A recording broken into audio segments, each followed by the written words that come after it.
Hello दोस्तों, कैसे हैं आप सब लोग। उम्मीद करता हूं काफ़ी अच्छे होंगे। तो दोस्तों कल मतलब 22 दिसंबर को Gujarat kidney super speciality hospitals का जो आईपीओ कल की तारीख में ओपन होने वाला है, उसके बारे में अपडेट जानेंगे कि अप्लाई करना चाहिए नहीं करना चाहिए। थोड़ी बहुत आपकी हेल्प हो जाएगी। और एंकर लिस्ट वगैरह भी आ गई है, तो उसके बारे में भी डिस्कस कर लेते हैं। और बाकी KSH इंटरनेशनल आईपीओ पर क्या अपडेट है उसके बारे में भी जानते हैं।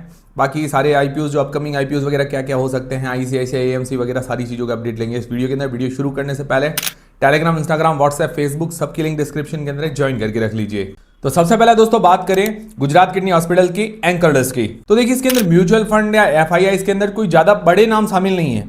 आप नॉर्मल ही एंकर्स कह सकते हैं, बट इसके अंदर जो एंकर्स लिस्टेड है, ज़्यादातर रजिस्टर्ड है जो, वो UK, मॉरिशस वगैरह के अंदर, सिंगापुर के अंदर रजिस्टर्ड है। ऐसी बहुत सारी कंपनियां होती है जो रजिस्टर्ड होती है मॉरिशस, सिंगापुर के अंदर, जैसे वीनस इन्वेस्टमेंट है, Khandelwal, Craft Emerging, Nexus Global, Zeta Global, रेलेगो Commodities, Sunrise Investment, Innovation Fund, इस तरह के कुछ नाम शामिल है। टोटल एंकर इन्वेस्टर्स के द्वारा मतलब 100 करोड़ रुपए के आसपास जुटाए हैं और इसका इश्यू साइज है 250 करोड़ रुपए के आसपास। तो मतलब अच्छा अमाउंट जुटाया है एंकर इन्वेस्टर्स के द्वारा। तो ठीक ठाक आप इसकी एंकर लिस्ट को कह सकते हैं। मतलब आप मैक्सिमम कहे तो आधा पॉइंट ठीक है, आधा पॉइंट दे सकते हैं। फिर जो लिस्टिंग गेंस के हिसाब से हमारे पैरामीटर हम 4 देखते हैं, तो एंकर लिस्ट तो हमने देख लिया, उसके अंदर आधा पॉइंट मिल गया है। दूसरा है पैरामीटर वैल्यूएशन बहुत महंगी है, वैल्यूएशन में 0 पॉइंट मिलता है। तीसरा पॉइंट है जीएमपी अभी 5% के आसपास बता रही, 5 से 6%, इसके अंदर भी 0 पॉइंट मिलता है। अगर 20% होती है तो पूरा 1 पॉइंट, 10% होती है तो आधा पॉइंट, अभी 0 पॉइंट। अपक्रेशन वगैरह आना बाकी है। तो अभी के 3 पैरामीटर है, 3 में से अभी इसका पॉइंट बन रहा है 1। तो मतलब जो ये पैरामीटर के हिसाब से रिस्की नजर आ रहा है। बाकी मैं ये नहीं कह रहा अप्लाई करना नहीं करना, वो तो खुद डिसीजन आपको खुद को बनाना है। और देखिए दोस्तों, जो GMP वगैरह के बारे में डिस्कस किया, ये सिर्फ एक अंदाजा है, इसके भरोसे आपको नहीं रहना है। और मैं सारी चीज़ें मैंने मतलब आगे आने वाले वीडियो के अंदर भी सारी चीज़ें मैं क्लियर करूंगा, पर डिसीजन आपको अपनी रिस्क अपना एनालिसिस लगा के बनाना है। बाय सेल का रिकमेंडेशन नहीं है, ये चीज़ दिमाग में रखते हुए चलिएगा। तो अभी लिस्टिंग गेंस के हिसाब से जो पैरामीटर्स नजर आ रहे हैं, थोड़े से रिस्की नजर आ रहे हैं। बाकी देखिए दोस्तों, डिसीजन तो आपका ही है, ये सिर्फ मैंने आपको पैरामीटर्स बताए हैं, बाकी डिसीजन खुद को बनाना है। अब लॉन्ग टर्म के हिसाब से जो लोग अप्लाई करना चाहते हैं, तो पॉजिटिव्स और नेगेटिव्स दोनों ही देख लेते हैं। पॉजिटिव में ये है कि भाई अगर देखा जाए तो फ्रेश इश्यू है पूरा का पूरा, और फ्रेश इशू का उपयोग कंपनी की ग्रोथ में कुछ डेट वगैरह पे करने के अंदर काम में आएगा, तो ये काफ़ी अच्छी बात है। बाकी अगर बात करें फाइनेंशियल्स की, तो आज की तारीख में मतलब देखें, मतलब इस साल की फाइनेंशियल्स वगैरह देखें, अभी लेटेस्ट फाइनेंशियल्स देखें तो अच्छे हैं, और इसका डेट कंट्रोल के अंदर है, प्रॉफिट मार्जिन वगैरह भी ठीक है, मतलब अभी लेटेस्ट देखें तो। बाकी क्या है कि अभी एग्जैक्टली जो पूरा डेटा देखने में हमें 1-2 साल और लग जाएंगे। तो क्या है कि इसकी बैलेंस शीट अच्छी तरीके से बनेगी, पिछले 4-5 सालों का कंपेयर करेंगे तो पता चलेगा हमें। बाकी अभी की कंडीशन में ठीक है इसके फाइनेंशियल्स। प्रमोटर की होल्डिंग अच्छी है, 71.45%, IPO के बाद इतनी रह जाएगी, ये भी अच्छी है, बहुत बढ़िया बात है। तो ये इसके कुछ पॉजिटिव्स है। अब नेगेटिव्स की बात करते हैं। नेगेटिव्स में ये है कि भाई वैल्यूएशंस काफ़ी महंगी है, भाई वैल्यूएशंस PE वाइज काफ़ी महंगी, प्राइस टू बुक वाइज भी काफ़ी महंगी है। जो इसकी प्रॉफिट मार्जिन है वो काफ़ी अच्छे हैं, तो अर्निंग्स पर शेयर भी अच्छा है, बट फिर भी PE वाइज काफ़ी महंगी वैल्यूएशंस है। तो ये तो थोड़ा सा लगता है, क्योंकि छोटी कंपनी भी अपने सेक्टर के अंदर, और कंपनी दूसरा है कि अर्ली स्टेज के अंदर है अभी, मतलब इसको 2-3 साल और देने चाहिए थे। मतलब मैंने आपको कहा भी कि IPO थोड़ा सा जल्दी लेके आए हैं, और ये सेक्टर काफ़ी कम्पिटेटिव है। उस कम्पिटेटिव सेक्टर के अंदर ही काफ़ी छोटी कंपनी भी है। देखिए कम्पिटेटिव सेक्टर चलता है, छोटी कंपनी भी चलता है, और उसके अंदर हमारे पास कुछ खास बातें होनी चाहिए। तो खास बातें नहीं है, वैल्यूएशंस महंगी लेके आ गए, तो ये वैल्यूएशंस तो सस्ती देनी ही चाहिए। ओवरऑल कंक्लूजन क्या है? ओवरऑल ये है कि ये IPO थोड़ा सा जल्दी लेके आए हैं।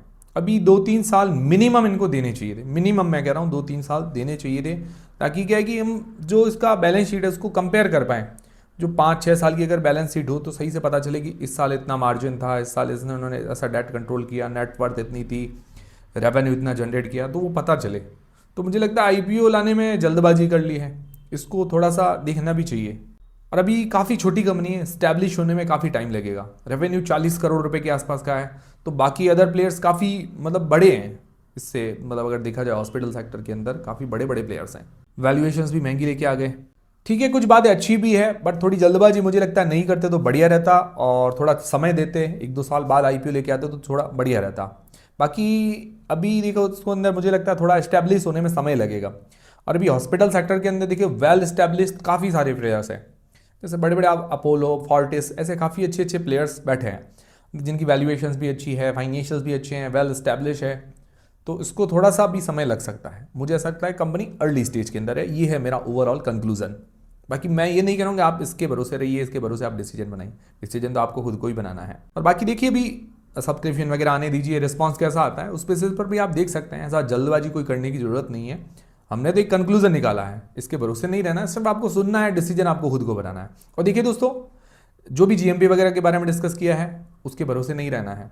दूसरा चीज़ है कि भाई कोई बाय सेल का रिकमेंडेशन नहीं है, ये चीज़ें दिमाग में रखते हुए चलिएगा। फिर दोस्तों KSH इंटरनेशनल आईपीओ पर क्या अपडेट है, तो देखिए ऑफिशियली देखा जाए तो कोई अपडेट ऐसा नज़र आया नहीं, बट इसका अलॉटमेंट स्टेटस तो आ चुका है। लिंक्डइन टाइम की वेबसाइट पर लोगों का अलॉट भी हो चुका है, लोगों ने चेक भी किया है, ठीक है। बट कहीं कहीं ऐसा सुनने में आ रहा है कि भाई इसका इश्यू साइज थोड़ा सा है, घटा दिया गया है। तो इश्यू साइज घटा के जो इनका 90% का क्राइटेरिया इन्होंने पूरा कर दिया है, तो ये चीज़ हो गई है। और क्या ये आईपीओ लगभग कंटिन्यू जा रहा है ऐसा लग रहा है। बाकी ऑफिशियल कुछ अनाउंसमेंट नहीं आई, ऑफिशियल देखते हैं अब कल आती है कुछ तो पता चलेगा, वरना सीधा लिस्ट होते हुए हमें देखने को मिल जाएगा। बट एक चीज़ है कि भाई आईपीओ को अगर रिस्पॉन्स कम मिला है तो मुझे लगता है कि भाई उसको तोड़ मरोड़ कर जैसे तैसे करके वापस उसका क्राइटेरिया पूरा करना मुझे लगता है सही नहीं है। अगर पब्लिक ने इग्नोर कर दिया तो उसको छोड़ दो। बाकी हाँ, KSH इंटरनेशनल कंपनी की बात करें तो मुझे लगता है अच्छी है, वेल डिजर्व कंपनी है। लगता है कि भाई ये लिस्ट होनी चाहिए, खराब कंपनी नहीं है। हाँ, कभी कभार ऐसे खराब आईपीओज आते हैं, उनको जरूरी नहीं उनका क्राइटेरिया पूरा ना हो तो मुझे लगता है लिस्ट नहीं करवाना चाहिए। बट ये चीज़ है कि भाई जो क्राइटेरिया शुरुआत में फुलफिल नहीं हो रहा उसको फिर तोड़ मरोड़ के जैसे तैसे करके पूरा करना भी थोड़ा मुझे लगता है सही नहीं है।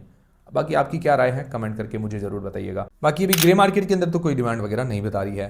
फिर दोस्तों ICICI AMC को लेकर काफ़ी लोगों के सवाल है कि भाई आगे क्या करें। आगे वैसे मैंने आपको बता भी दिया है कि कंपनी लॉन्ग टर्म का विजन है आपका 10 साल 15 साल, तो काफ़ी अच्छी कंपनी नज़र आ रही है। म्यूचुअल फंड सेक्टर अच्छा है, फाइनेंशियली फंडामेंटली स्ट्रांग है, एक परफेक्ट आइडियल कंपनी जिसको कहते हैं वो ये कंपनी है।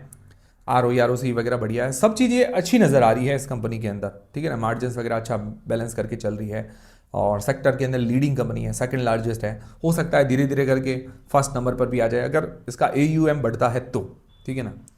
तो ओवरऑल एक परफेक्ट अच्छी कंपनी है। फिर आपका टारगेट अगर लंबा नहीं है, फिर आप सोच रहे हैं कि भाई हमारा तो ज़्यादा बड़ा टारगेट नहीं है नीचे, तो क्या है कि कभी कभार नीचे भी आ सकता है। अभी जो लिस्ट हुआ जैसे 2662 पर गया तो उस दिन 2500 तक भी नीचे आया, ठीक है ना। तो नीचे भी आ सकता है, ऊपर भी जा सकता है। तो ये शॉर्ट टर्म में तो आप देख के चले कि भी ऊपर नीचे ऐसे होगा, ठीक है ना, इस तरह से उसका ग्राफ बनेगा। बट लॉन्ग टर्म का विजन है तो अलग चीज़ है। शॉर्ट टर्म में मैंने तो पर्सनली अप्लाई किया था, तो मैं तो जो भी प्रॉफिट था लेकर एग्जिट हो गया। 3 लॉट या लॉट हुए थे डिटेल में, मैंने सारे में एग्जिट मार लिया। मुझे इतना ही चाहिए था, मैंने ज़्यादा फिर सोचा नहीं। मैं हमेशा कहता हूँ कि टारगेट हमेशा फिक्स रखना चाहिए, टारगेट फिक्स होगा तो आपके काम आएगा। अब जैसा ऐसा होता है कि भाई कंपनी अच्छी है, बट क्या है कि साल भर में आज जब 2600 पे लिस्ट हुई, साल भर बाद वापस वो 2400 पे होती है, तो हम सोचते हैं कि भाई यार क्या यार, इससे अच्छा तो सेल कर दिया तो 2600 पर ऐसे ही लेके बैठा हूँ। तो वो लॉन्ग टर्म का टारगेट नहीं है। आप सोच के चलिए, आप लॉन्ग टर्म इन्वेस्टर नहीं हो। लॉन्ग टर्म वाले बहुत लंबी सोचते हैं। आज वो 2400 पे है ना, जैसे वो 1 साल बाद आप 2400 पे देखिए, फिर 3 साल बाद आप देखोगे वो शेयर 5000 पे चला जाएगा। वो लॉन्ग टर्म विजन होता है। ऐसा विजन नहीं है तो उसको छोड़ दीजिए, ऐसा विजन है तो उसके साथ कंटिन्यू रहिए। ये चीज़ होती है, ठीक है ना। आपने एनालिसिस कर लिया, फिर थोड़ा भरोसा रखिए, थोड़ा भरोसा तो रखना ही पड़ता है। और बाकी तो ये शेयर मार्केट है, सट्टा मार्केट है, कुछ भी हो सकता है, वो अलग चीज़ है। फिर दोस्तों बात करें अपकमिंग आईपीओ की, तो अभी अपकमिंग आईपीओ में किसी की भी डेट्स वगैरह तो आई नहीं है। आते ही मैं आपको अपडेट दे दूंगा। बहुत सारे ऐसे आईपीओ हैं जिनको मंजूरी तो मिल चुकी है पर फिक्स डेट्स नहीं आई है। ऐसे मैंने काफ़ी नाम तो आपको सजेस्ट किए भी हैं, आगे भी और बता दूंगा कि कौन कौन से आईपीओ हो सकते हैं अपकमिंग। तो अभी तो किसी की भी डेट्स आई नहीं है। अपकमिंग तो काफ़ी सारे हैं, मतलब संभावनाएं काफ़ी सारे आईपीओ की है, बट अभी तक अनाउंसमेंट नहीं हुई है, किसी की फिक्स डेट्स नहीं आई है, ठीक है ना। और टेंटेटिव डेट्स भी नहीं आई, आते ही मैं आपको अपडेट कर दूंगा। तो ये थे दोस्तों सारे आज के अपडेट्स। उम्मीद करता हूं हमारा वीडियो, हमारी जानकारी आपको पसंद आई होगी, हेल्पफुल रही होगी। हेल्पफुल है तो वीडियो को लाइक जरूर करें, चैनल को सब्सक्राइब कर लें। मिलते हैं दोस्तों अगले वीडियो के अंदर।